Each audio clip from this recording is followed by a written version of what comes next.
국민 여러분은 자유통일당에 속히 가입해 주시기를 바랍니다. 네, 반갑습니다. 시청자 여러분, 오늘 월요일 오전 방송 김학순 교수님 모시고 가장 사실 심각한 이슈입니다. 검수완박, 이게 도대체 어떻게 되는 건지 저도 궁금한 게 있고 시청자 여러분들께서도 많이 궁금해하고 답답해하시는 부분들이 있기 때문에 오늘 김학순 교수님 모시고 이 부분에 대해서 좀 시원하게 들어보는 시간을 갖도록 하겠습니다. 교수님 반갑습니다. 네, 반갑습니다. 네. 교수님 어제 또 주일이었는데요. 네. 어제 정말 많이 오셨더라고요. 엄청 오셨더라고요. 예, 예. 그래서 정말 많은 분들이 이렇게 오시고 토요일 국민대회도 참 많이 오셔가지고 점점 또 이 열기가 많이 또 증폭되고 있는 것 같아서 좀 우리 쪽으로는 야 이게 좀 힘이 또 규합이 되고 있다라는 생각도 있긴 한데 국회를 보니까 검수완박 때문에 네. 6분 만에 뭐 통과가 됐다 뭐 기사도 나오고 예. 대체 이게 뭔가 저도 하루 종일 기사만 보고 있었는데 그 부분에 대해서 오늘 몇 가지 좀 질문을 드리도록 하겠습니다. 그래요, 예. 네. 교수님 그 국민투표 관련돼서 네, 예. 왜 윤석열 당선인도 국민투표로 붙이자 이런 얘기를 했었잖아요. 예, 예. 근데 국민투표의 종류가 어떤 게 또 있는지 차근차근 설명을 좀 해주셔야 좋을 것 같습니다. 예, 이제 우리가 지금 뭐 초미의 관심사가 이제 검수완박이었는데 검수완박을 지금 밀어붙이니까 예. 지금 이제 이 다른 팀에서는 그 검수완박을 반대하는 사람들은 이걸 좀 어떻게든지 저지해 볼까, 저지하려고 노력을 많이 한단 말이죠. 네네. 여러 가지 방안이 나오는 것 중에 하나가 이 검수완박에 관련된 국민투표를 붙이자, 그런 의견이 하나 있고, 더 근본적으로는 국회를 해산시키자, 이런 청원도 가능하고, 네네. 그다음에 이제 어제 그 검찰에서 법제처에다가 그 정부의 그 문제가 되고 있는 그 법안에 대해서 협의체를 구성해서 한번 논의를 해보자. 여러 가지 지금 뭐 최선을 다하고 있어요. 그래서 오늘은 저희가 그 중에서 국민투표, 그러니까 검수완박과 관련된 국민투표가 가능한지 또는 뭐 필요한지 그걸 이제 우리가 그쪽으로 국한을 시켜서 네네. 논의를 해보려고 한단 말이죠. 근데 지금 이 국민투표는요, 우리 헌법상 두 가지 종류가 있습니다. 그게 뭐가 있냐면 헌법 72조의 국민투표가 있고, 혹시나 좀 찾을 수 있으면 찾아보세요. 헌법 72조 국민투표가 있고 헌법 130조의 국민투표 둘로 나눠줍니다. 나눠주는데 제가 이제 그 국민투표를 찾기 전에 좀 설명을 드리면 이런 거죠. 우리 헌법은요, 이 직접 민주정치를 원칙으로 하지 않아요. 네네.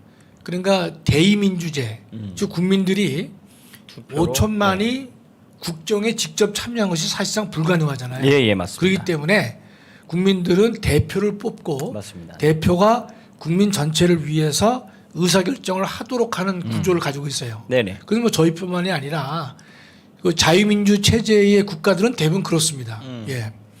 근데 북한은 이제 북한이라든지 중국은요, 그와 좀 시스템이 달라요. 예. 같은 대의원을 뽑지만 그 이념이 다른데 제가 언제 한번 다시 말씀을 드릴게요. 즉 자유민주 시스템 하에서는 이 대의민주제를 이제 원칙으로 한단 말이죠. 그럼 여기서 대의민주제를 원칙으로 하지만 우리가 전 세계적으로 어떤 현상이 있냐면 국민의 대표라고 뽑힌 국회의원들이 국민의 의사와는 달리 행동할 때가 많이 있어요. 그렇죠? 그러면 국민들은 임기 4년이기 때문에 4년 기다렸다가 정치적으로 또는 법적으로 제재를 갈 수밖에 없는 상황이에요. 그렇다면 4년간은 국민이 주인이라고 하는 사실이 국정에 반영될 수가 없단 말이죠. 그렇죠? 그 반영을 시킨다고 하는 것은 뭐 청원이라든지 네네. 여론이라든지 이거밖에 없어요. 그럴 경우에 대의제가 원칙이지만 대의를 담당하는 사람들이 대의의 정신을 잊어버리고 있을 때에는 직접 국민이 입법권을 통제하는 그러한 그 수단이 필요할 것이다. 그래서 도입된 것이 국민투표입니다. 국민투표. 우리 아직 못 찾았나 보네. 네. 그 국민투표. 헌법 72조. 네. 그러니까 헌법 72조. 그래요. 뭐 그 저걸 다 올리면 다 올려보세요. 누가 그 쓴 문장 같은데. 화면을 네, 올려주세요. 예. 저 이제 헌법 72조는요. 대통령이 필요하다고 인정할 때에는 외교, 국방, 통일 기타 국가 안위에 관한 중요 정책을 국민투표에 붙일 수 있다.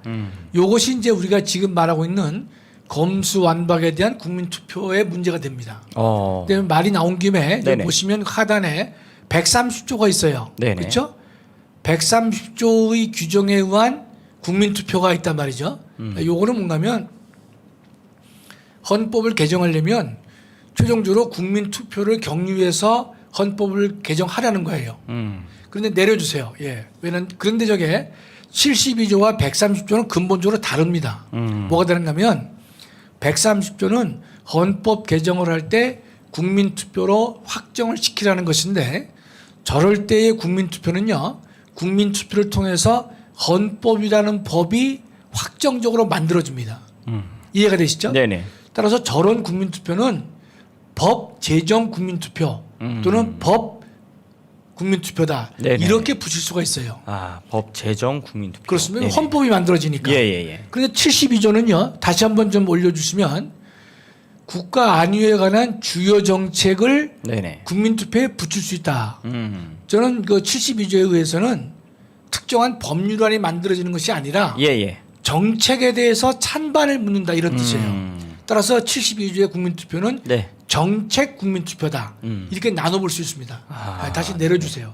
그러니까 72조는 지금 검수완박 국민투표라고 하는 것은 검수완박이라는 것을 밀어붙였는데 이것이 옳은지 그른지를 국민에게 묻겠다는 것이에요. 그럼 또 다른 예를 들어본다면 우리가 이 문재인 정권에서는 탈원전을 할 때 국민투표를 붙이지 않았거든요. 네네. 근데 이게 서구의 그 뭐 스위스라든지 이탈리아 이런 데서는 그걸 국민투표에 붙였습니다. 왜냐하면 탈원전도 매우 중요한 에너지 정책이기 때문에 예. 국가 안보와도 관련될 수 있거든요. 따라서 국민투표를 붙였는데 지금 우리나라는요. 이 문재인 정권은 국민투표를 붙이지 않고 공론화위원회 그 몇백 명 모여있는 공론화위원회를 통해서 마치 그것이 국민투표와 같은 효과가 있는 것이냐 꿈이었지만은 네네. 그 실제로 다르죠. 5천만 국민이 그 투표를 해서 참여하는 것하고 맞습니다. 네. 400명 위원회가 모여서 하는 것과는 분명히 그건 질적 차이가 있단 말이죠. 네네. 따라서 우리가 탈원전 같은 경우에도 국민투표를 붙여서 실시 여부를 결정해 옳다 이렇게 우리가 말씀드릴 수가 있어요. 예, 그렇다면 지금 이제 윤 당선인 쪽에서 계획하고 있는 검수완박 국민투표는 지금 검수완박 이런 관련 법이 통과될 확률이 매우 높지 않습니까? 네네. 그렇죠? 그러면 그 검수완박을 실시하는 민주당의 법률이 과연 국민들은 옳다고 생각하는지 아니라고 생각하는지 그 여부를 찬성 여부를 국민에게 묻겠다 이런 의미가 되는 것입니다. 네네. 결국은 한마디로 말하면 국회의 입법권 남용에 대해서 네네. 국민의 의사를 직접 묻게 됨으로써 국민 주권도 실현해 보는 것이고 국민의 이 국회의 권한 남용을 통제하는 그러한 기능을 갖는 것입니다. 예. 그럼 72조는 이 찬반에 대한 의미를 좀 가지고 있다면 130조 같은 경우에는 법을 완전히 제정할 수 있는 효력을 가지고 그렇습니다. 있다. 헌법을 네네. 만들 수도 돼 있잖아요. 와, 그렇죠. 대단- 다르죠. 대단한데요. 예, 네. 예, 예. 72조와 130조의 차이는 국민투표에도 차이가 이렇게 굉장히 크게 난다는 것을 여러분 인지를 하고 오늘 좀 들어주시면 좋겠습니다. 그럼 지금 이게 교수님 법률을 만들자고 하고 있는 건가요? 지금? 그런데 뭔가면 네. 거기에 이제 우리 학설의 대립이 있는데 지금 저 문장을 보면 주요 정책을 국민투표에 붙인다 그랬거든요. 예. 예, 그렇다면 우리 요거는 좀 헌법에 72조를 쳐보세요. 이게 전체가 나오니까 모양새가 좀 빠지네. 네, 기사 말고 예. 헌법 전체가 나오는 아니 헌법 조문 72조, 네. 대한민국 헌법 72조를 치면 나오니까 네네, 여기 나오네 나옵니다. 72조. 네네네. 이래 좀 품격이 있지. 네, 너하라가 맞습니다. 오늘은 좀 월요일날 품격이 떨어지네. 예. 네. 그 보면 국가 안위에 관한 주요 정책을 그랬잖아요. 네네. 따라서 이번 국민투표는요. 민주당이 밀어붙인 검수완박과 관련된 네. 검찰청법과 형사소송법 그 자체가 네. 옳은지 그른지를 묻는 거예요. 묻는 것이지 저 국민투표를 통해 가지고 통과된다 하더라도 지금 이 국회에서 통과된 검수 완박과 관련된 두 개의 법률이 폐지가 되거나 취소되는 것은 아닙니다. 네네. 예. 선생님, 제가 지금 댓글에 보다 보니까 예. 이런 질문이 하나 올라왔습니다. 김성수님께서 박사님, 국회 해산을 위한 국민 투표는 불가능한가요? 이렇게 올려주셨는데요. 그건 불가능하죠. 왜냐하면 네네. 물론 주요 정책이기도 하고 네네. 제가 어제 우리 집사람하고도 얘기를 했는데 예, 우리 예. 집사람은 어떻든지 국회를 해산해서 해야 된다. 나보고 머리를 짜보려는데 그건 머리를 짜도 되는 일이 아니에요. 왜냐하면 네네. 국회 해산을 하는 청원은 가능합니다. 그렇죠? 국민들이 네네. 그건 미우니까. 그런데 국회 해산하는 이 국민 투표를 절차. 붙일 수 있겠는가? 그거는 우리가 대한민국 헌법 전체를 지금 시스템을 바꾸는 거예요. 참. 헌법 전체를 바꾸는 거예요. 네네. 국민이 뽑은 국회를 국민 투표로 없앨 수 있겠는가? 물론 그건 가능하다는 주장도 좀 있어요. 네네. 그러나 제가 볼 때는 그건 우리가 현 헌법 테두리 내에서 그건 뭐 혁명이 아니고서는 그건 곤란하다 그렇게 보는 것이죠. 맞습니다. 그다음에 또 하나 주의할 것은요. 네네. 국회 해산 국민 투표를 하면 네. 전사님 통과될 것 같아요, 안 될 것 같아요? 안 될 것 같습니다. 왜 그렇죠? 본인들이 이걸 통과를 시켜야 아니 되는데. 국회의원은 숫자가 많지 않잖아요. 예. 많지 않지만 통과 쉽게 안 됩니다. 왜냐하면 결국 뭐가 되는가 하면요. 지금 민주당을 지지하는 사람들도 네. 국회 해산을 대부분 다 지지해요. 심정적으로는 예. 하는 게 없으니까. 그렇죠? 세계 최고의 특권을 갖고 있어요. 맞습니다. 네. 그런데 실제로 이게 만약에 국민투표를 붙이잖아요. 그러면 제가 볼 때는 그저 52대 48 정도 될 겁니다. 왜냐하면 네네. 이 국회 해산을 평소 지지했던 사람들도요. 네네. 이거는 또 진영 싸움이 돼 버려요. 그러니까 저거 해산되면 민주당한테 불리한데 그렇죠? 참 그렇기 맞습니다. 때문에 네네. 다시 52대 48 또는 51대 49로 간발의 차로 승리하게 되는 저는 그렇게 예상합니다. 그렇기 때문에 만약에 저게 돼서 뭐 네네. 70% 80% 된다 그러면 저희도 좀 또 한번 해봅시다. 뭐 네네. 정책이니까 맞습니다. 그럴 수 있는데 네네. 제가 볼 때는 여러 가지 이 리스크를 감수해야 되는 문제가 있습니다. 네네 예. 맞습니다. 참 선생님 그러면 지금 이렇게 국민 투표로 했을 때 이게 구속력이 있는지도 좀 궁금하거든요. 그러니까 지금 네네. 일부 이제 이런 유튜브 보수 유튜브에서도 좀 이름 있는 분들이 이제 계시는데 네네. 제가 뭐 그분들 유튜브를 제가 잘 듣지는 않습니다. 예, 하지만은 제가 제목만 보니까 국민 투표에 대해서는 구속력이 없다는 얘기를 자꾸만 해요. 그건 제가 동의할 수 없습니다. 예. 이제 국민 투표의 결과에 대해서 학자들이 의견이 갈려요. 정책을 국민에게 물었는데 법적 구속력은 없을 것이다. 그런 견해가 소수입니다. 저는 이미 제가 헌법학 원론에다가 밝혔지만 네네. 강한 구속력을 가진다. 왜냐하면 아니 전체 국민의 의사를 물어봤는데 맞습니다. 네. 그게 구속력이 없다고 생각하면 그냥 한 겁니까? 아니에요. 네네. 우리가 근데 전설에뭐 나오고 몇 사람에서 가위바위보에서 점심 얘기하더라도 네네. 그냥 뭐 농담으로 하는 거 아니란 말이죠. 그럼요. 그렇죠? 네네. 근데 전체 국민에게 저 국민 투표하는데 엄청난 예산이 들어갑니다. 또 수고도 들어가고 예. 전체 국민이 참석해가지고 의사표시를 했는데 그 결과에 대해서 구속력이 없다? 그렇지 않습니다. 강한 구속력을 지닙니다. 다만 네네. 검수완박이 부당하다는 국민들의 국민 투표의 결과가 나왔다 하더라도 네. 바로 이번에 통과된 검수완박 관련 법이 폐지되지 않습니다. 폐지되지는 않아요. 예. 그는 국회가 폐지를 해야만 가능해요. 그럴 경우에 국민 여론이 있었기 때문에 그것은 민주당을 계속 압박할 수 있는 가장 강력한 수단이 될 수 있다. 그렇게 봐야 되는 것이지 그 자체로 법적 구속력이 상당히 있습니다. 없다고 하는 것은 동의할 수 없다. 이런 뜻이에요.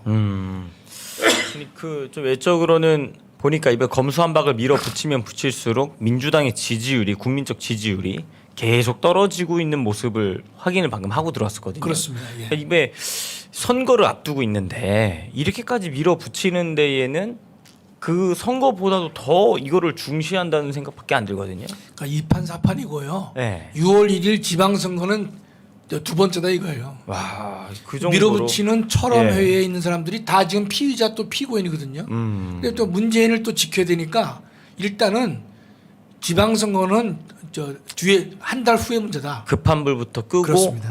야, 알겠습니다. 그다음 질문은 선관위에서는 국민투표가 안 된다고 막 이렇게도 이야기를 하는데 이게 이유가 뭔지도 좀 궁금해요. 예, 이게 이제 여러분 잘 이해를 하셔야 되는데 이제 선관위에 제가 볼 때는 이 전체 회의의 결론은 아니었다 그래요. 뭐 직원들 몇 사람이서 아마 나름 뭐 책임 있는 지위에 있는 사람들이겠지만 네네. 안 된다. 그 왜 그랬냐면 국민투표법이 위헌 선언됐는데 네네. 그것이 고쳐지지 않았어요. 그러니까 실시할 수 있는 수단이 없다 이런 뜻이에요. 예, 그러면 이걸 여러분이 좀 잘 이해를 하셔야 돼요. 저거 올려주세요. 선관위를 보면 윤축 그 국민투표 제안에 투표 불가능이다 이렇게 이제 선관위가 얘기를 했는데 네네. 요 연역을 좀 알아두시면 좋겠습니다. 연역을. 그래 연역을 알아두셔야 여러분께서 전체를 잘 이해를 하실 거예요. 요걸 이해하려면요. 예. 재외국민 선거, 재외국민 선거와 재외국민 투표를 나눠봐야 됩니다. 선거와 투표. 재외국민 선거와 예. 재외국민 투표. 그러면 재외국민이 뭐냐를 또 한번 정리를 해야 돼요. 예, 예. 재외국민은 우리가 미국을 중심으로 말씀드릴게요. 미국의 영주권만 가지고 있는 분을 말해요. 시민권자가 아니에요. 네네. 시민권자는 재외국민이 아니죠. 우리나라 네. 국민이 아니니까. 맞습니다. 네. 그렇죠? 그러면 우리의 그 이 한 민족인데 미국 시민권자들은 뭐라고 부르느냐? 재외 동포라고 하는 겁니다. 아시겠죠? 네네. 그리고 앞으로 여러분들이 그 이 용어를 쓰실 때 재외 동포와 재외 국민은 구별된다 이런 뜻이죠. 그러니까 재외 동포는 우리 한국 국민인데 시민권을 취득하신 분. 재외 국민은 한국 국민인데 미국에 이민을 가서 영주권을 가지고 생활하신 분이에요. 그런데 또 하나 구별할 것은 네네. 이런 분들은 재외 국민이라고 안 해요. 대한민국 국민인데 현재 공무원으로서 해외에 나가 있는 사람, 네네. 또 유학으로 공부하는 사람, 또 상사원으로 잠깐 주재하는 사람, 이런 사람은 재외 국민이 아닙니다. 그런 한국 국민이에요. 네네.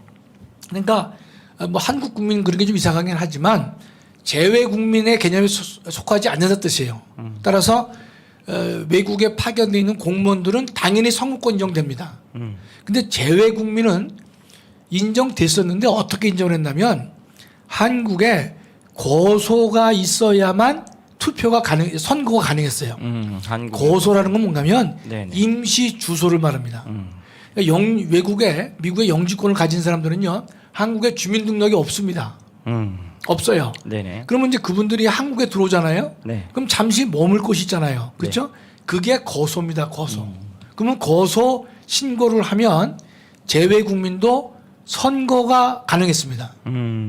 그랬는데 헌법재판소는 어떤 입장을 취하고 있냐면 재외 국민들에게 선거권을 확대시켜주기 위해서는 대한민국 국민이니까 한국에 입국을 해서 거소 신고를 한 경우에만 선거를 할 수 있도록 하는 것은 실제로 누가 들어오겠어요 한국에. 그건 잘못이다. 맞습니다. 그래서 그걸 위헌 내린 거예요.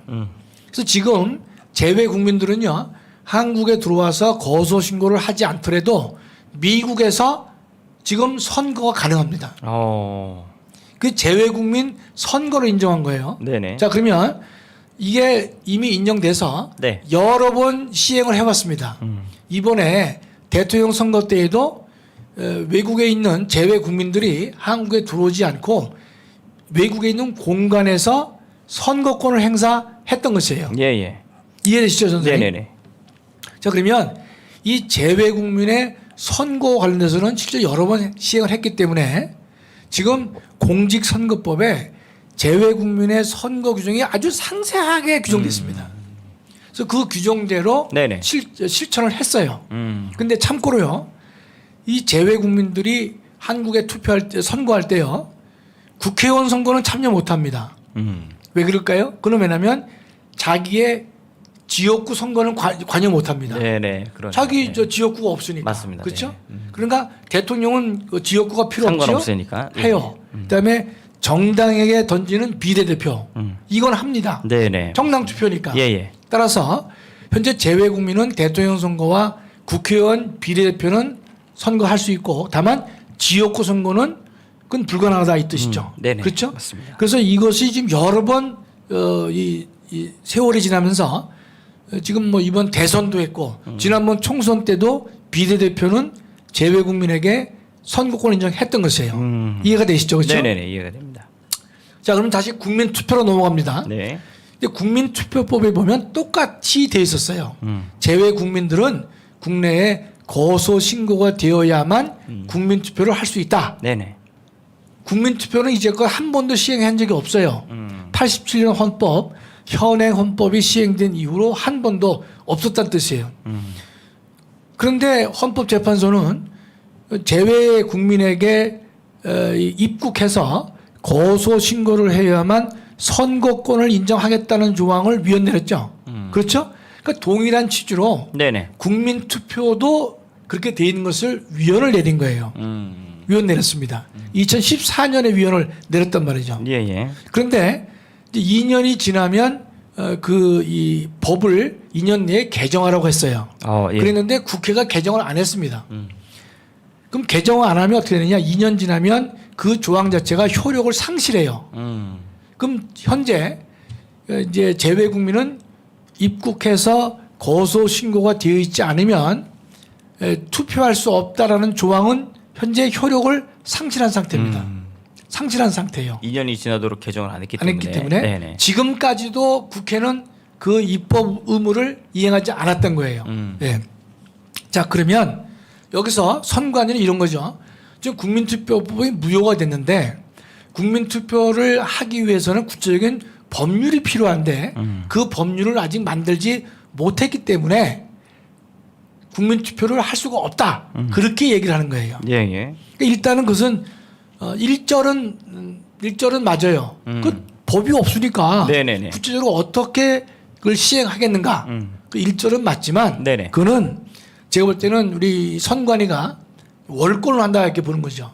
왜냐하면 자, 그러면 국민투표법 조항이 없으면 국민투표를 못 한다고 하면요. 역으로 어떤 그 해석이 나오는가 하면 헌법 72조를 보면 대통령은 외교, 국방, 통일, 기타 국가 안위에 관한 주요 정책에 대해서 언제든지 국민투표를 부의할 수 있도록 되어 있거든요. 네네. 그러면 하위 법률인 법률이 만들어지지 않았다고 그래서 네. 헌법이 대통령에게 직접 부여한 국민투표 부의권을 행사하지 못하게 되는 것이죠.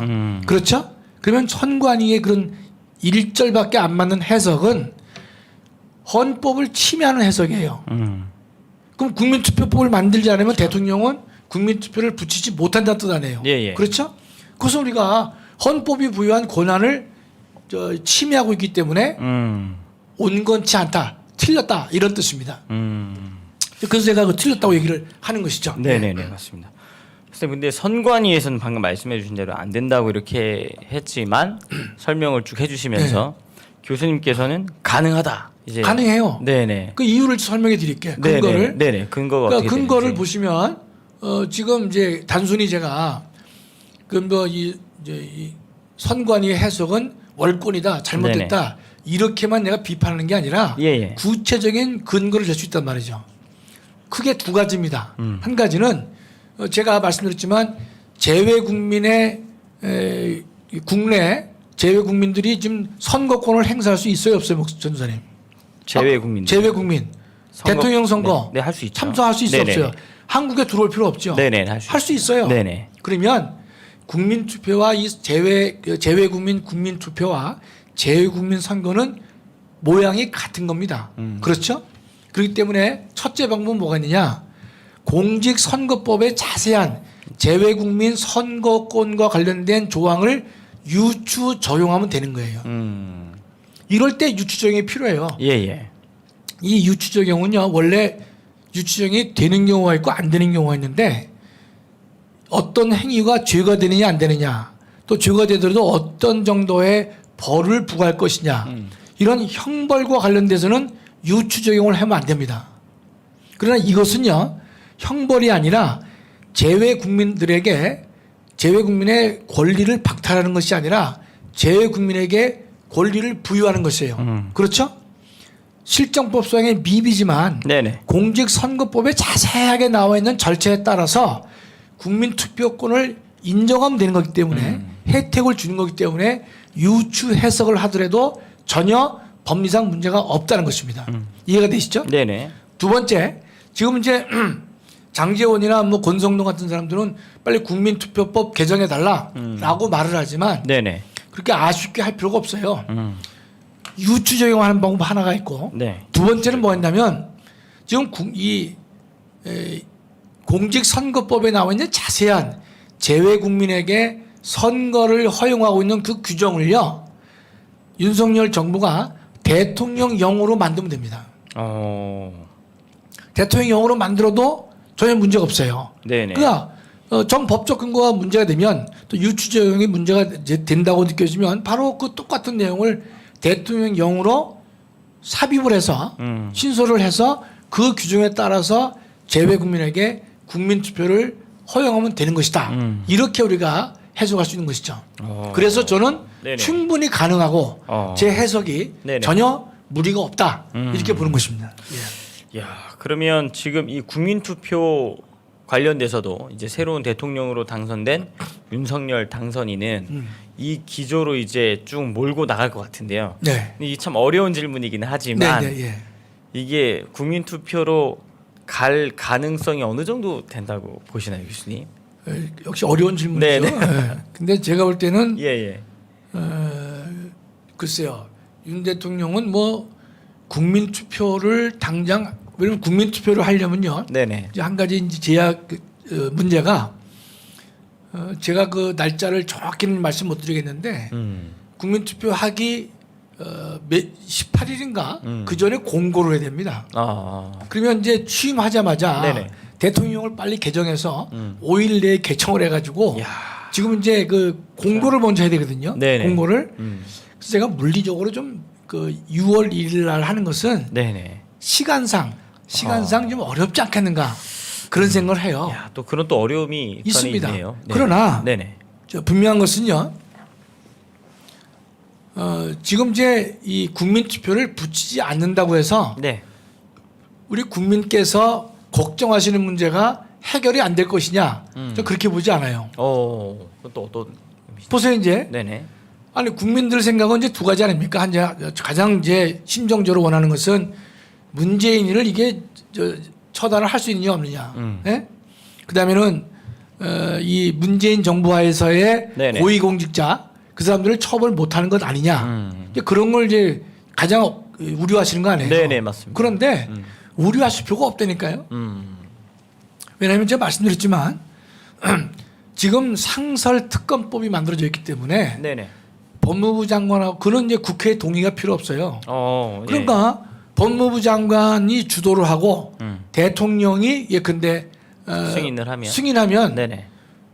특별검사가 가능해요. 그러면 제가 한번 말씀드렸지만 특별검사를 한 5명쯤 하는 거예요. 네. 대장동 사건 특별검사 뭐 김모모 뭐 4.15 부정선거 특별검사 황교안 그다음에 뭐뭐뭐 특별검사 한 5개 만들면요 싹 다 조사할 수 있어요. 지금 조사하듯이 다 조사가 그 가능하다. 특별검사는요 수사 기소를 다 할 수 있다니까. 특별검사를 임명을 하게 되면 그럼요 샅샅이 뒤질 수 있어요. 그럼 지금 검찰에서 얼마나 정의감을 가지고 덤비겠습니까? 맞습니다. 두 번째 더 열심히 하겠네요. 더 열심히 하죠. 네네네. 그거 말고도요. 예. 지금 4개월 남았죠. 네네 맞습니다. 6대 범죄에 대한 수사권을 지금 4개월 남겼지 않습니까? 네네네. 저보다 검찰이요. 열심히 하면요. 국민들이 우려하는 사건 다 할 수 있어요. 물론 이제 그 문재인 대통령이 이제 그 퇴임한 다음에 예. 바로 양산 갔는데 소환하기는 좀 그렇죠. 그렇죠? 네네. 그 다음날 소환하기는. 네. 그래서 40일 남았어요. 근데 지금 울산 선거 개입이 가장 중요하잖아요. 예 맞습니다. 때문에 탈원전이 중요하지 않습니까? 그렇죠? 네네. 또 산자부의 블랙리스트 중요한데 그 수사는요. 이제 울산 그 선거 개입은요 다 돼 있어요. 그 밑에 있는 사람들요 그 기소장을 보면 문재인이라는 단어가 30여 회 나와요. 야. 그러니까 뭐만 남았습니까? 이제 활용점정 같이 네네. 최종적으로 이제 문재인을 불러서 마지막 조사만 하면 되는 거예요. 야. 근데 그게 네네. 재판이 끝내야 되는 게 아니에요. 4개월 동안에 기소만 하면 돼. 기소만 하면 나머지는 검사가 현재 그 이제 기소 유지권을 갖고 있잖아요. 네네. 그렇죠. 그러니까 제가 볼 때 국민들 너무 조급하실 필요가 없는 거예요. 다 돼요. 때문에 이게 우리가 지금까지의 그 기본 그 역사가 말해주는 게 뭐냐면 비리나 이걸 감출 수 있다고 생각해요. 그거 미련한 겁니다. 그다음에 4개월 내에 4대 범죄 할 수 있죠. 네네. 그다음에 또 1년 6개월 동안 보면 뭐 지금 현재 부패와 경제에 관한 것을 이제 할 수 있도록 돼 있는데 네네. 중수청이 만들어질지 안 들을지는 아직도 몰라요. 본인도 모른다고. 네네. 왜냐하면 중수청 만들어서 부패와 경제 문제를 다 뺏으려고 그랬잖아요. 네. 근데 중수청은 이 법무부 장관 소속이 될 수밖에 없잖아요. 논리상. 네네. 그러면 이 사람들도요 좀 자가당착에 빠져 있는 거예요. 또 하나는요. 이게 부메랑이 될 수도 있겠네요. 예. 당연히 됩니다. 보세요. 그다음에는 이번에 이제 검수완박을 통과시킬 때 이 네네. 민주당도 정신이 없는 게 지금 너무 급하게 하느라고. 그래서 법안 자체가 법사위 소위원회 통과한 법안, 안건 조정위를 통과한 법안, 법제사법위원회를 통과한 법안, 본회의에 통과한 법안이 다 달라요. 예를 들어 보면 네네. 법사위에서는요, 이 중요한 건데 전 선생님도 한번 보셨을 거야. 부패 경제 등이냐, 부패 경제 중이냐, 이거 신문에서 막 떠들었단 말이죠. 네네네. 그 이제 여러분들 잘 이해를 못 하시는 분 계실 텐데 설명을 드릴게요, 제가. 네네. 부패 경제 등 대통령령이 정하는 중요한 범죄 사항 이 말을 줄인 거예요. 그 조안은 네네. 법안은요. 네네. 그러면 부패 경제 등 대통령령으로 정하는 중요한 범죄 해버리면요 등이기 때문에 네네. 부패 경제 이외에도 등등. 나열될 수 있는 그렇다가 대통령령으로 정할 수 있단 말이죠. 오. 그렇죠? 네네 맞습니다. 그러니까 이제 민주당에서는 저 안 되겠다. 그래서 부패 경제 중 대통령령으로 정하는 주요 범죄로 고쳤어요. 예, 법사위에서는. 예. 왜냐면 부패 경제밖에 안 된다 이거야. 네네네. 그런데 본회의에서는 다시 등으로 했어. 그 왜 그런 겁니까? 저도 잘 몰라. 정신이 나간 거야 지금 이게요. 이 사람들이 하려면 그걸 중으로 했었어야 돼. 근데 등으로 했어요. 예, 예. 자 그러면 우리가 이 사람들이 막 가는데 우리는 막 가지 않더라도요. 네. 대통령령으로 정할 때 전사님 부패 그러면요. 공무원 범죄 중에서 부패 범죄와 직권남용 범죄가 있을 거 아니에요. 그렇죠? 네네네. 그러면 그거 다 집어넣을 수 있는 거예요. 그러니까 이게 다 부패지. 분리하기 어려운 건데 사실. 그럼요. 그 부패 안에서. 네 맞습니다. 근데 부패 경제 중 그래도 모를 텐데 부패 경제 등 대통령으로 정하는 주요 범죄 했기 때문에 네네네. 칼자를 누가 쥐고 있느냐 윤석열 정부가 쥐고 있는 그러네요. 거예요. 네네 그러네요. 이해가 되시죠? 들어보니까 또 그게. 그럼요. 그렇기 때문에 네네. 지금 많은 국민들이 우려하신 게 그거지 않습니까? 뭐 솔직히 해서 이제 국민들에게 불리하다 그 점은 물론 있어요. 예. 그러나 첫 번째 관심사는 그게 아니고 문재인, 이재명, 기타 그 청와대 고위공직자들의 직권남용 이거를 지금 한번 손보자는 거 아니겠어요? 맞습니다. 제가 볼 때 가능해요. 특별검사로도 손봐도 되고 부패 경제 등로 됐기 때문에 그걸로도 가능하고 뭐 그거 하는 거죠. 그다음에 거기서 직권남용 같은 건 좀 빠질 수가 있단 말이죠. 그건 네네. 부패가 원래는 아니니까 네. 우리는 양심적으로 해야 될 테니까. 그래 그것도 4개월이면요. 지금의 그 검찰은요. 이 분노가 네네네. 하늘을 찌를 거 아니에요. 그렇죠? 맞습니다. 밤새서 할 겁니다. 내가 볼 때는. 전도사님이나 제가 검사라도 네네. 그래? 알았어. 내가 4개월 내에 넉넉히 끝내주마. 지금 참 되는 거예요, 그게요. 초미의 관심사기는. 또 한데 1년 이제. 6개월 동안 부패, 경제 등 그랬단 말이죠. 예. 거기서 벗어날 수 있을까요? 쉽지 않을 것 같습니다. 또 경찰도요. 네네. 경찰에 지금 지휘권을 누가 가지고 있어요, 지금 현재. 대통령하고 지금 행안부 장관이잖아요. 네네. 검찰이 무능하지 않아요. 아니, 물론 검찰보다는 법률 전문가가 아닙니다. 예. 그러나 경찰들도요, 이 권력의 향방을 잘 알잖아요. 맞습니다. 네. 우리가 요새 그 광화문에서 집회하면 알지 않습니까? 다 네네네. 보이잖아요. 네, 맞습니다. 계속 작년에는 통제했는데 지금은 도와준다고 한단 말이죠. 예. 그러면 딱 느낌이 야 이거는 빨리 수사해서 엄벌을 해야만 참 이쁨 받겠다. 예? 그런 느낌이 있을 거 아니에요. 맞습니다. 열심히 하는 거예요. 이게 세상에 이렇게 간단치 않습니다. 지난번에 네. 이것도 얘기 설명해 주시면 조금 길어질 수 있기는 한데 지난번에 방송 말미에 경찰들도 사실 검수완박을 좀 부담스러워한다. 이런 내용에 대해서 다음에 한번 설명을 드리겠다고 말씀을 잠깐 드렸었거든요. 이거 간단하게 설명을 좀 괜찮을까요? 그래, 뭐 간단히 할게요. 네네네. 네. 왜냐면 이제 우리가 현재 한 95%가 경찰이 해요. 예. 이제 검찰이 한 5% 정도 하는데 지금 경찰이 지금 사건 부담이 너무 많아요. 맞습니다. 네. 이 검수완박이 언제부터 시작됐냐면 작년 1월부터 시작됐어요. 그러니까 1년 했으니까 경찰은 일이 많은 거예요. 네네. 그러니까 일이 느려지죠. 느려진단 말이죠. 그런데 검수완박을 해서는 안 되는 가장 중요한 이유는 경찰 공화국이 될 수 있는 거예요. 왜냐하면 모든 사건을 다 경찰에 맡긴단 말이죠. 네네. 자 그러면 경찰은요, 첫째 신분 보장이 제대로 안 됩니다. 경찰은. 네네. 왜냐하면 뭐 경찰도 공무원이기 때문에 일반 사기업에 비해서는 이 신분 보장이 잘 되고 있지만 검사에 비해서는 신분 보장이 매우 미흡해요. 대한민국 검사는요, 검찰청법에 네네. 탄핵 또는 금고 이상의 형의 선고에 의하지 않고서는 파면당하지 않는다. 판사와 준하는 강하게 신분을 보장하고 있어요. 예. 그래서 검사는 하나하나가 독립된 관청의 성격을 지니고 있는 것이고, 그래서 보통 준사법기관이다. 예. 이렇게 평합니다. 왜냐면 왜냐하면 검사는 행정부 소속이지만 판사와 같은 사법부의 네네. 기능을 충분히 하도록 되어 있다. 따라서 검사들은 신분 보장이 강하기 때문에 권력 수사를 하는데 큰 부담이 없다는 뜻이에요. 그러나 경찰은 못한다는 뜻이에요. 네네. 따라서 우리가 통상 우리가 합리적으로 하려면 경찰에서는 신분 보장이 약한 경찰이 자기보다 높은 고위공직자를 수사할 수 있겠는가? 그건 어렵다고 봐야 되는 거예요. 그러나 검사들은 그런 강한 신분 보장을 받고 있고 네네. 또 프라이드도 강하고 예.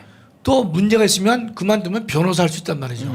먹고 살 수 있는 거예요. 네네. 경찰은 그만두면 먹고 살 수 없어요. 힘들죠. 예. 대학 교수와 똑같아. 교수도 잘리면 네네. 먹고 살 게 없는 거예요. 그러니까 판검사가 그 좋은 거는 뭔가면 네네. 그만두면 변호사. 이 힘은 떨어지더라도 네네. 돈이 기다려. 돈이. 그러니까 네네. 뭐 좋다 말이지 이렇게 할 수 있단 말이죠. 두 번째는 네. 경찰은 경찰이 될 때요. 네네. 시험 과목을 보면 뭐 7급 공무원 봤을 경우에 형사법만 보는 거예요. 형사법. 네네. 형법과 형사소송법을 합쳐가지고 그거 한 과목 봐요. 나머지 뭐 국어도 보고 뭐 한국사도 보고 이렇게 하는데 네네. 검사는 형사법만 하는 게 아니에요. 예. 헌법, 민법, 민소, 상법 다 보고 형사법이란 과목은 원래 없는 거예요. 네네. 형법과 형사소송법을 나누어서 광범위하게 공부하면서 심도 있게 공부한단 말이죠. 그러니까 자타가 공인하는 맞습니다. 법률 전문가가 되는 거예요. 경찰은 그런 실력이 부족하단 말이죠. 네네네. 그러니까 실력이 부족하니까 큰 사건을 맡기가 상당히 부담이 되는 것이고 처리 능력이 부족한 거예요. 그래 그것 때문에 네네. 지금 국민들의 피해가 클 것이다라고 우려하는 겁니다. 맞습니다. 그러면 지금의 네네. 범죄 유형을 보면 단순 범죄, 단순 절도, 단순 폭행 이런 사건도 많지만 네네. 그런 사건은 경찰에도 무난하죠. 네네네. 그러나 고도의 지능 범죄, 그렇죠? 피해자가 수백 수천인 경제 사범들, 네네네.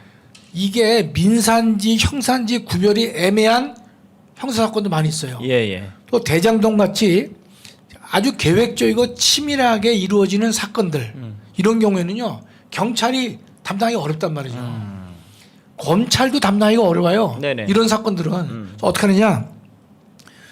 우리 검사들도 보면 마약 전담 검사, 그렇죠? 금융 전담, 경제 전담 이렇게 나눠져 있잖아요. 네네. 그 왜 나눠졌어요? 워낙 광범위하기 맞습니다. 때문에 네. 전문성을 가지기 위해서 검사들도 이렇게 직능별로 특성화되어 있단 말이죠. 예. 그랬는데 아니 뭐 경찰에게 그걸 다 맡겨버리면 그 효과가 날려면요 하세월이 하세월.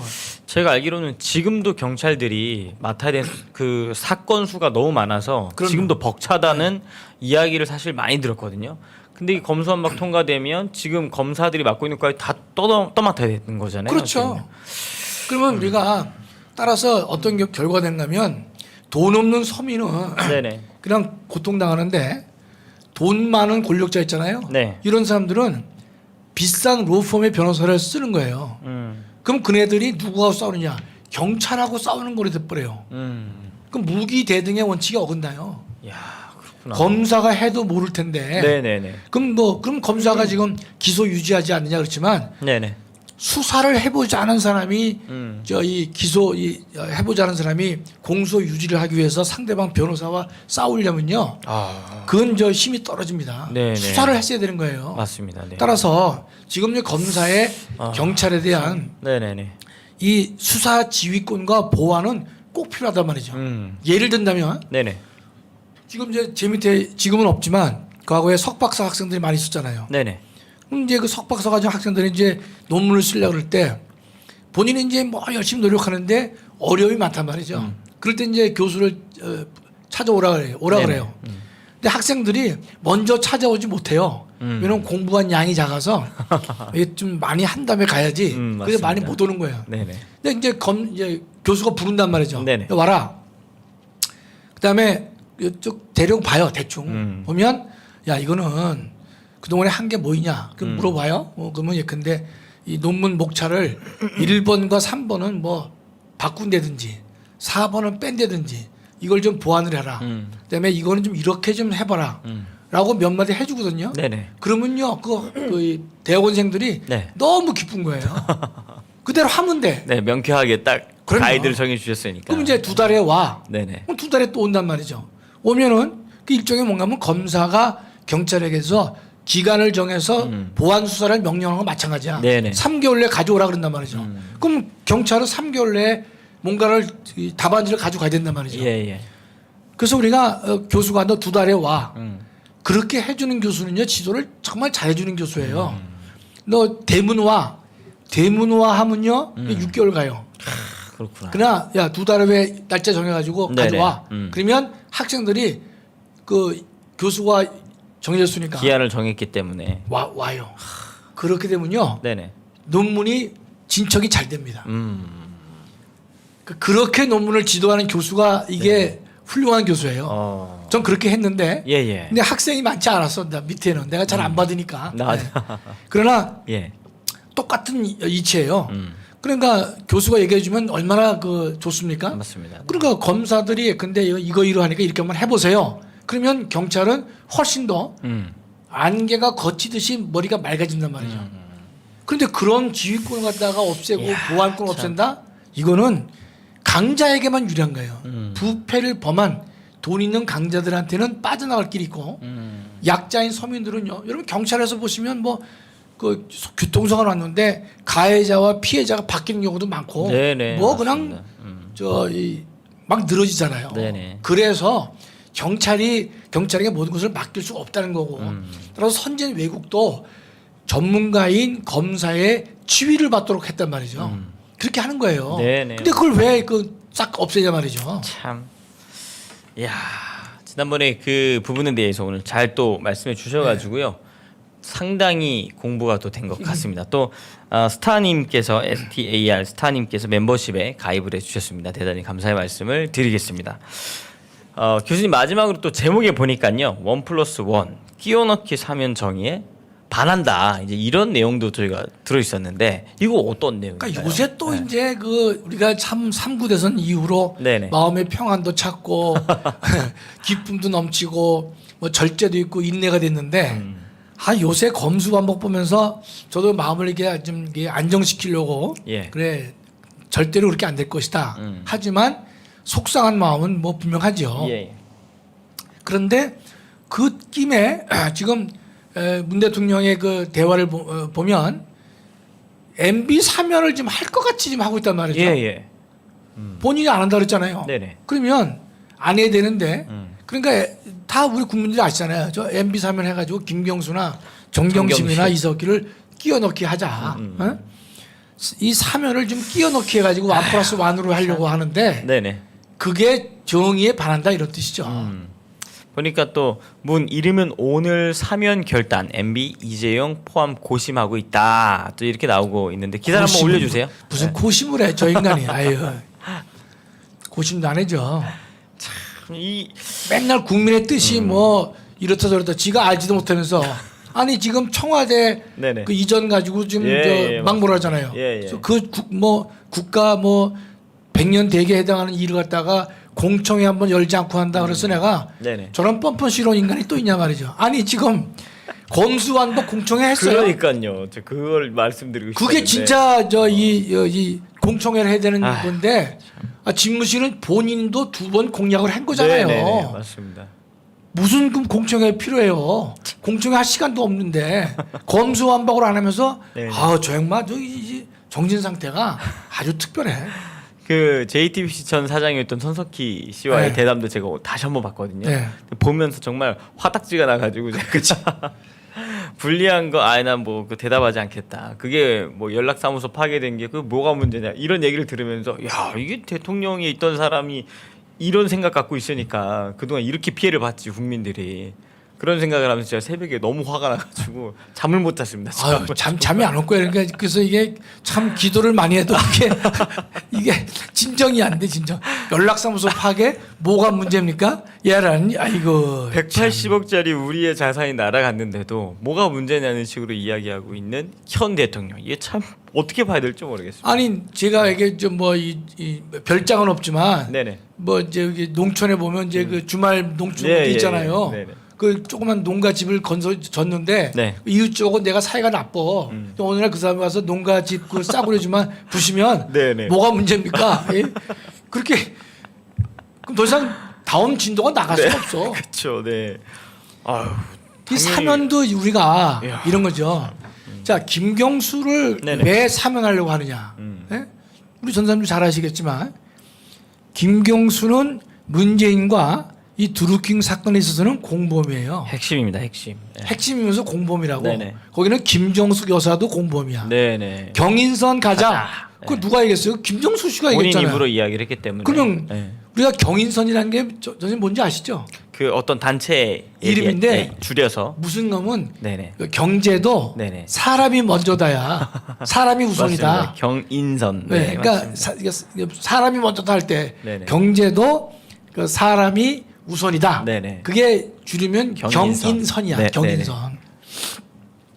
그러니까 이제 인천 가는 그 열차를 말하는 게 아닙니다. 이게. 네네. 그러면 그 김정수 여사가 네네. 경인선 가자 할 정도면 경인선 멤버와 교류가 많이 됐던 거 아니겠어요? 그 정도로 할 정도면 충분히 인지를 하고 있다고 보는 게 상식적이죠. 그게 상식이죠. 네. 경인선 멤버가 한 1,000명 정도 되는데 그다 이제 이 여론 조작의 타짜들인데 예, 그 예. 중에 리더가 드루킹이란 말이죠. 드루킹. 그렇죠? 네네. 그러면 경인선 가자라고 할 정도면 김정숙 씨도 공범이고 문재인은 그 위에 있는 그 공범이란 말이에요. 그렇죠? 네네. 그러면 공범이 공범을 지금 사면합니까? 이 범사가 안 되는 거예요. 예예. 김경수 사면이 안 되는 것을 공범이 공범을 사면한다니까? 논리적으로 안 맞잖아요. 또 뭐 이게 나왔네요. 설문 조사를 했는데 이명박, 김경수, 정경심은 사면 반대, 과반. 이재용은 68.8% 찬성. 또 이렇게 나왔네요. 이재용 빨리 풀어줘야지. 지금 아이고 진짜. 우리 네. 대만의 반도체가 파운드리가 지금 한국 우리보다 시가총이 크잖아요. 참. 우리 이재용 씨는 지금 우리가 메모리 반도체지만 네네. 이 양반이 지금 법정에 얼마나 출두를 많이 했습니까? 맞습니다. 네. 그럼 대한민국 경제가 어떻게 돼요? 아. 저거 빨리 사면을 해줘서 좀 프리로 만들어줘야 되는데 예? 지금 뭐 이명박 반대 좋다 이거요. 반대 상관없어요. 이명박 대통령은 이제 윤석열 대통령께서 하실 거니까 니네가 가로채지 말라는 거예요. 네네. 저 걱정이 5월 8일 날이 이제 네. 우리 불교 뭐라 그래 초파일이야 초파일. 5월 8일 날 할 것 같아 이 인간이. 초파일 때 그때 사면을. 이명박, 김경수 네네. 그다음에 정경심, 이석기까지 말이죠. 이야. 그러니까 김경수가 안 되는 이유는 네. 공범이 공범을 이 사면할 수 없다는 거예요. 예, 두 번째는 맞습니다. 정경심 아니 지금 대법원에서 유죄가 된 지 얼마 됐습니까? 그러니까요. 근데 뭘 지금 예컨대 사면을 해요. 만약에 사면하면요. 네네. 이랬으면 좋겠어. 그 이제 정경심 4년인데 그 남은 기간 있잖아. 네네. 한 2년 얼마? 왜냐면 이제 재판 중에 구속돼 있는 기간은 거기서 빼주거든요. 예예. 그 2년 한 5개월 뭐 남아 있으면 그거는 조국한테 붙이면 되겠어. 맞습니다. 조국 재판 중이니까. 예, 예. 예? 그러면 좀 날 것 같은데 정경심을 근데 뭐 이야, 사면한다고 참. 상식적으로 억울합니다. 그런 거 맞습니다. 하라고 사면권 준 거 아니에요. 맞습니다. 네. 그다음에 이석기 사면 이석기 이 인간은 지금 내란 선동돼 가지고 맞습니다. 근데 네. 좀 가석방 상태란 말이죠. 음. 그럼 이 친구를 사면한다고 하는 것은 대통령이 정신 상태가 네네. 내란 선동한 인간을 사면을 해? 그러면 이것도 일종의 공범이나 마찬가지요. 예예. 도와주는 거야, 도와주는 거. 그리고 어떤 전향의 의사도 없었잖아요. 아이 그럼요. 이건 따라서 지금의 이 사면론이 그 말도 안 되는 거다 이런 뜻이죠. 야. 그래서 김경수는 안 되는 이유가 공범이 공범을 하면 안 되는 거고 네네. 정경심도 안 되지만 뭐 정한되면 조국한테 그냥 형량을 높여주는 수밖에 없고 이석기는 내란 선동한 놈을 갖다가 이 사면합니까? 그러려고 헌법에 대통령의 사면권 있는 거 아닙니다. 대통령의 사면권을 자신의 어떤 정치적 이익을 위해서 1+1 끼워넣기를 하면서까지 검수완박도 그렇고 이 사면권에 대한 권한도 그렇고 진짜 하는 거 보면 어떻게 5년을 이렇게 지냈는지 제가 진짜 충격적입니다 정말. 또 그 사람을 또 지지하는 사람이 아직도 많어. 나 그런 거 보면 참 같은 세상에 살면서도 너무 속상해. 야, 참 진짜 이게 심각합니다. 심각해. 근데 이래서 교수님 더 이제 정권이 바뀌었다고 다가 아니라 그런 국민들을 계몽하고 교육하고 이제 앞으로 30년이 훨씬 더 중요한 시점 아니겠습니까? 그렇습니다. 예. 맞습니다. 그리고 또 이제 오늘 성령이 나타나는 집회가 굉장히 또 특별하게 진행이 네. 됩니다. 수원 라비돌 리조트에서 진행이 되는데요. 이번에는 전에 있던 집회들과 좀 다른 게 뭐냐면 아예 호텔에서 함께 숙박을 하면서 이제 기도하고 말씀 듣는 데만 막 전념을 하시는 거잖아요. 네, 예. 지난번 집회들 같은 경우에는 끝나면 이제 차 시간 놓치실까봐 많은 분들이 이동을 하셨는데 이번에는 마음 놓고 원 없이 한 없이 거기서 이제 막 부르짖어 기도하셔도 되거든요. 그렇기 때문에 이번 집회가 더 특별한 것 같습니다. 교수님 집회 관련돼서도 또 참석을 하시니까 당연하죠. 네네. 이번엔 이제 목사님이 가둬놓고 지금 집중 훈련을 시키신 것 같아요. 나가지 예. 못하게. 네네. 네, 그랬는데 뭐 또 그러면 그런 대로 우리가 예. 또 우리 하나님께서 주신 우리 이제 천국 대잔치에 맞습니다. 예, 아주 그래 몰두할 수 있는 좋은 기회가 되는 것이죠. 그래서 이제 우리 뭐 많은 분들 지금 뭐 다 숫자가 차지 않았을까 생각하는데 제가 그 본부 측이랑 통화를 잠깐 했었는데요. 네. 거의 다 찼는데 목사님이 차면 추가를 더 얻어서라도 넘치는 그렇죠. 인원들을 다 수용할 수 예. 있도록 만반의 대비를 해라. 이런 지금 상태라서 다 차도 오셔도 됩니다. 예, 목사님이 그렇게 하실 분이죠. 네, 맞습니다. 어떤 수를 쓰더라도 오시는 오신 분들, 분을 예. 뭐 자리가 없어서 돌려보낸다. 그런 예, 뭐 그런 절대로 일은 없겠죠. 없습니다. 네, 예, 없습니다. 맞습니다. 네. 그리고 오늘 성령이 나타나는 집회 가운데요. 함께 또 참석하셔서 큰 은혜 받고 능력 받아서 결국엔 우리가 가려고 하는 건 예수 한국 복음 통일 아니겠습니까? 궁극적으로 예수 한국 복음 통일 그리고 광화문에서 외치는 듯이 그 용어가 이제 자유통일로 외치고 계시거든요. 그래서 이 자유통일을 위해 1000만 서명에도 동참해 주시고 또 우리 기독교인 분들은 성도님들은 기도하면서 이 일에 뒤에서 영적인 힘을 함께 보태 주실 것을 부탁의 말씀을 드리겠습니다. 오늘 또 이제 라비돌 리조트에서 여러분 찾아뵙겠고요. 오전에 김학성 교수님께서 검수완박 관련돼서 이렇게 상세히 풀어주셨는데 추가적인 또 상황이 아마 또 급변하는 일들이 이번 주에도 계속 있을 겁니다. 그래서 또 목요일에 모시고 어떻게 또 급변하는지 그것도 한번 들어보는 시간을 갖도록 하겠습니다. 교수님 마지막으로 인사해 주시고 마무리하도록 하겠습니다. 예, 오늘 네. 라비돌 리조트 한 끼 식사가 11,000원짜리래요. 상당히 좋은 거죠. 그러니까 영육간의 강건함을 다 얻을 수 있어요, 그렇죠? 맞습니다. 영육간의 네네. 강건함. 또 리조트가 그 이제 이 저기가 그 골프장도 있다는 거예요. 네, 수영장, 골프장 예, 시설이 그러니까 굉장히 시설이 좋습니다. 상당히 좋으니까 이번에는 이제 영육관에 간 거랑 얻을 수 있는 유일한 예, 예. 장소니까 맞습니다. 적극 오셔서 우리 청국잔치에 적극 참여해 주시고 우리가 은혜는 받을 수 있을 때 받아야 되는 것이죠. 맞습니다. 예. 네. 뒤로 연기하거나 늦추면 네네. 안 되더라고요. 음. 예, 적극 오십시오. 예, 함께 은혜 받죠. 네. 범사에 때가 있지만 은혜 받을 때는 미루는 게 아닙니다. 지금이 그때입니다. 오늘 꼭 참석해서 큰 은혜 받고 함께 예수한국 복음 통일을 위해 달려가시는 모든 분들이 되어주시면 감사하겠습니다. 오늘 오전 방송 여기서 마치고요. 수원 라비돌 리조트에서 여러분 찾아뵙도록 하겠습니다. 교수님 오늘도 시간 내주셔서 감사합니다. 감사합니다.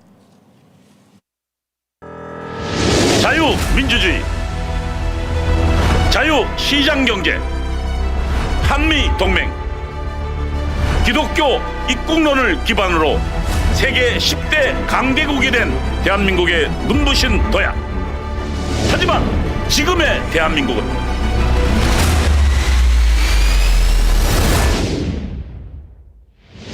새로운 도약, 이승만 박정희 대통령의 대한민국 건국정신, 무너진 대한민국을 회복시킬 자유통일당 1천만 조직이 일어납니다. 자유통일당은 문재인 주사파 정권으로부터 대한민국을 파탄시킨 주사파를 척결하고 정교조와 민노총을 해산하여 자유대한민국의 정체성을 수호하겠습니다.